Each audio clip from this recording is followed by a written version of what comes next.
harusnya seperti Pegadaian, menyelesaikan masalah tanpa masalah, kan gitu Pak ya. Jangan sampai udah diangkat atau dan seterusnya malah ribut kemana-mana gitu ya. Ini saya kira UUD Pak, ujung-ujungnya adalah data, bukan duit Pak. Kalau duit saya dulu zaman Karo Keuangan duit, tapi kalau sekarang UUD juga ujungnya data gitu ya.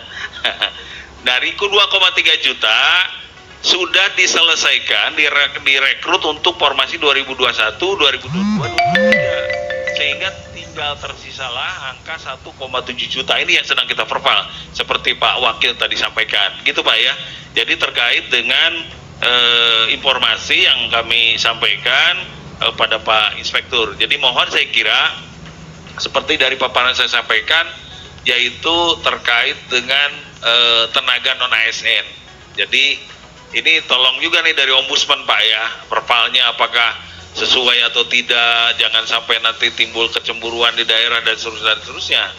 Jadi ini perlu fokus dan pembahasan sendiri saya kira Bapak ya, terkait tadi bagaimana pengangkatan tenaga non ASN yang telah didata di BKN. Jadi kami menyambut baik untuk itu, kita dengan tangan terbuka bersama-sama Kedeputian Wasdal. Kebetulan kami dan saya sendiri selaku wali data ASN-nya sesuai dengan aturan untuk bersinergi, saya kira memberikan layanan yang terbaik bagi masyarakat. Termasuk saya kira tadi layanan digital, apalagi transformasi sekarang untuk IKN Pak, pengangkatan tahun sekarang itu didorong untuk transformasi yang digital.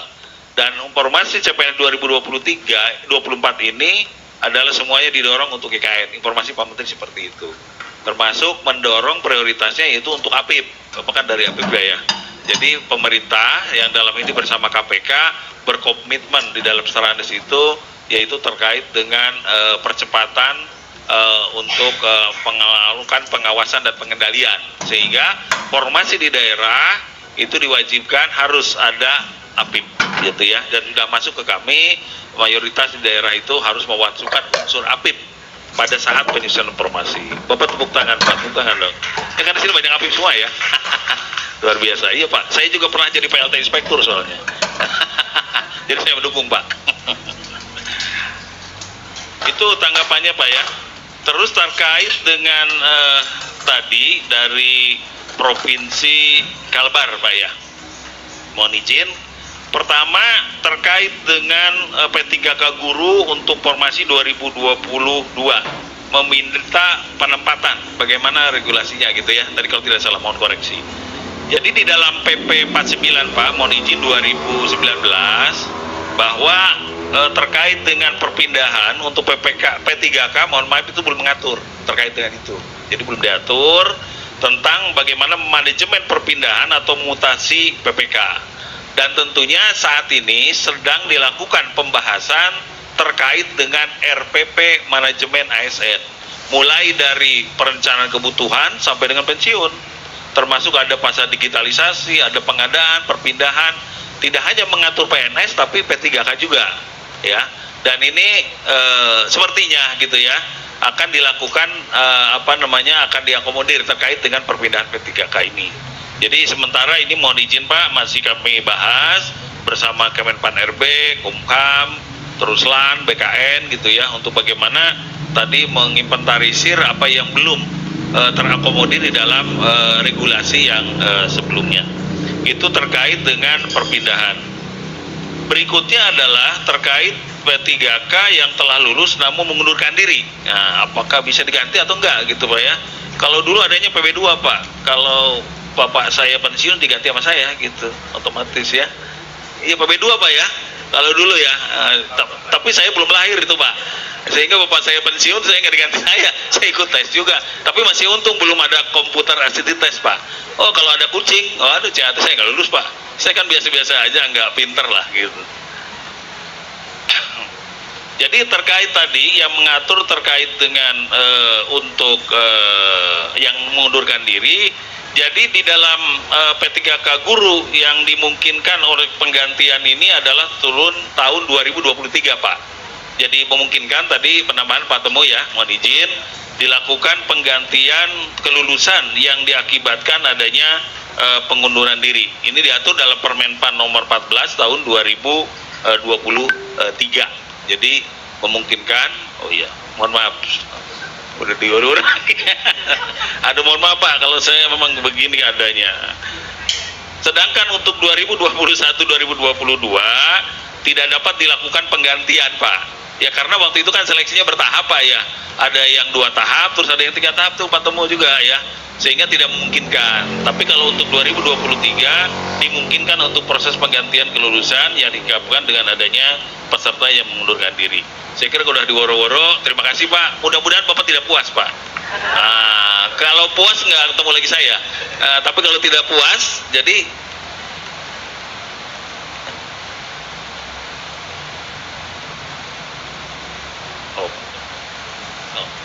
terkait dengan tadi satu lagi ya, pembatalan formasi ya.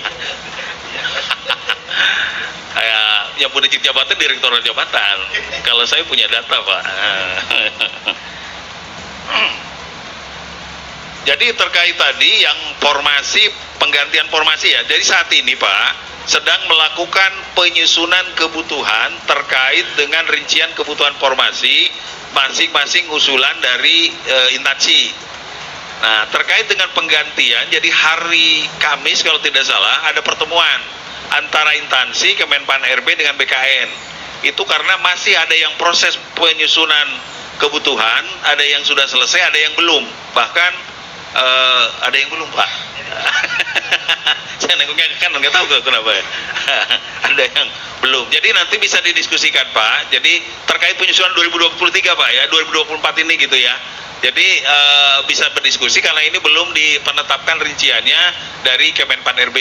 Termasuk masih ada juga masuk, masih ada dalam proses penyusunan rincian dan ada juga yang sudah selesai. Saya kira penyusunan kebutuhan terkait permasalahan-permasalahan yang timbul saat ini itu diakibatkan dari lemahnya terkait dengan penyusunan kebutuhan atau formasi yang ditetapkan, baik itu kualifikasi pendidikan maupun terkait dengan jabatan.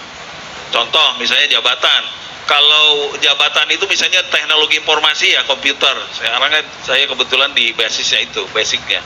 Nah itu sekarang itu berbeda dengan lulusan zaman baheula gitu ya, sehingga banyak sekali nama-nama nomenklatur pendidikan itu yang begitu cepat gitu ya, dan tidak terakomodir. Saya kira ini nanti ada namanya leveling ya, leveling dan penyetaraan. Penyetaraan misalnya kalau dulu sisi informasi, manajemen informatika, teknik informatika, kalau sekarang enggak.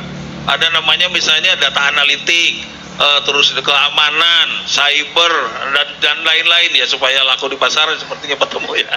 Disesuaikan dengan keadaan zaman. Nah, ini saya kira sering jadi isu, sehingga sebetulnya pada saat nanti diverval oleh BKN itu kan yang dilihat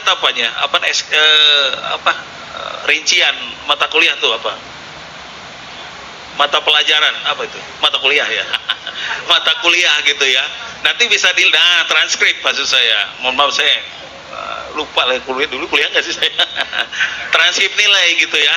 Jadi dilihat terkait dengan bukan judulnya, bukan judul besarannya, tapi dilihat transkrip nilainya itu apakah nanti memiliki kesamaan satu dengan yang lainnya tidak gitu. Saya kira dari instansi juga mohon untuk melakukan tadi koordinasi dengan BKN, jangan langsung putuskan. Ini kan perpal pertama itu dari instansi. Jadi tiba-tiba judulnya nggak sama, yang langsung dibatalkan saja. Harusnya dilihat tuh transkrip nilainya antara yang tertuang di dalam kualifikasi pendidikan yang ada di formasi dengan yang satu ketika akan dibatalkan itu bagaimana kelebihannya, kesamaannya sampai jauh mana, apa terlampau jauh atau tidak. Saya kira harus penyamaan persepsi ya. Saya kira tadi terima kasih statement itu, dan kami akan perdalam gitu ya, termasuk bagaimana tadi untuk penyusunan atau rincian kebutuhan ada beberapa penambahan atau nomenklatur yang harus disesuaikan. Mungkin itu, moderator, mohon maaf. Oh, boleh.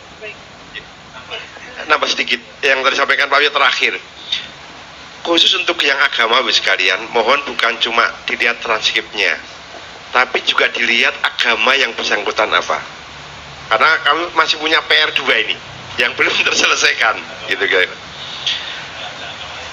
Ada, jadi formasi awal yang ditetapkan itu adalah agama Katolik. yang bersangkutan melamar dari sekolah tinggi teologi. Berarti kurikulumnya kalau dilihat transkripnya ada Kristen, ada Katolik. Berarti dia berhak dong mendaftar gitu dan diloloskan dan lulus passing grade. Nah, begitu mau pemberkasan, ternyata setelah dicek datanya dari BKN Pak yang didapatkan, itu yang bersangkutan beragama Islam.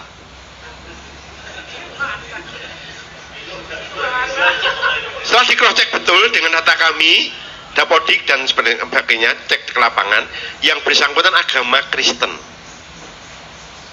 Yang betul agama Kristen. Sementara dia melamar dan terima agama Katolik. Nah, setelah mau ditempatkan, tentunya satuan pendidikan yang ada dengan formasi yang harusnya dapat guru agama Katolik, mendapatkan guru juga agama Katolik, kan formasi Katolik, di transkripnya Katolik, tapi yang mengajar adalah orang beragama Kristen. Nah, ini berbeda karena kita kan punya undang-undang dasar, punya undang-undang Sikdiknas yang memang agama diajarkan oleh orang yang satu agama. Nah, itulah yang bukan cuma transkripnya Pak, jadi mungkin khusus untuk agama yang dilihat juga agama yang bersangkutan. Terima kasih Bu Komika. Baik, baik.